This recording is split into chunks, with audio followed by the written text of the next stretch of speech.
త్రివేణి సంగమం భక్తజన సంద్రమైంది. ఉత్తరప్రదేశ్లోని ప్రయాగ్రాజ్లో మహాకుంభమేళా అట్టహాసంగా కొనసాగుతోంది. వాయిద్యాల చప్పుళ్లు, భజనలతో సంగమం తీరం ఆధ్యాత్మిక శోభను సంతరించుకుంది. 45 రోజుల పాటు సాగే మహాకుంభమేళా తొలి రోజున 1.5 కోటి మంది భక్తులు పవిత్ర స్నానాలు చేశారు. మహాకుంభమేళాకు 40 కోట్ల మంది భక్తులు తరలివస్తారని అంచనాలున్నాయి.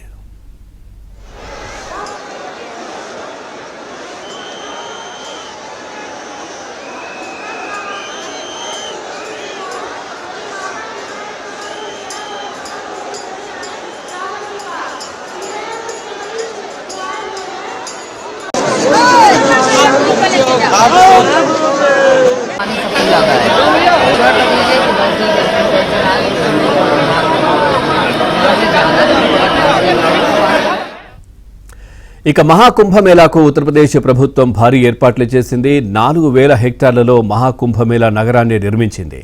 ఇది ప్రపంచంలోనే అతి విస్తారమైన తాత్కాలిక నగరం. ఇక్కడ ఏ సమయంలోనైనా 50 లక్షల నుంచి 1 కోటి మంది ఉండొచ్చు. ఈ నిర్మాణాల కోసం, ఇతరత్ర సౌకర్యాల కల్పన కోసం యూపీ సర్కార్ 7,000 కోట్లు ఖర్చు చేసింది. భక్తులపై ఇంత వ్యయం చేస్తున్న సీఎం యోగి ఆదిత్యనాథ్ ప్రభుత్వానికి 2 లక్షల కోట్ల ఆర్థిక వృద్ధి సమకూరనుందని అంచనా.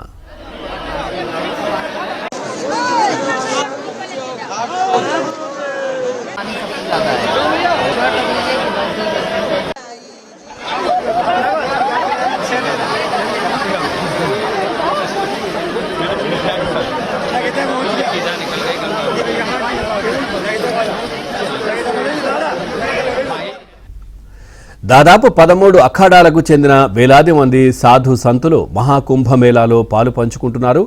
విదేశాల నుంచి కూడా భక్తులు తరలివస్తున్నారు. పవిత్ర స్నానాలు ఆచరించడానికి త్రివేణి సంగమం తీరానికి అతి భారీ ఎత్తున చేరుకుంటున్న భక్తులు స్నానఘట్టాల వద్ద జరిగిన ఏర్పాట్ల పట్ల సంతోషం వ్యక్తం చేస్తున్నారు.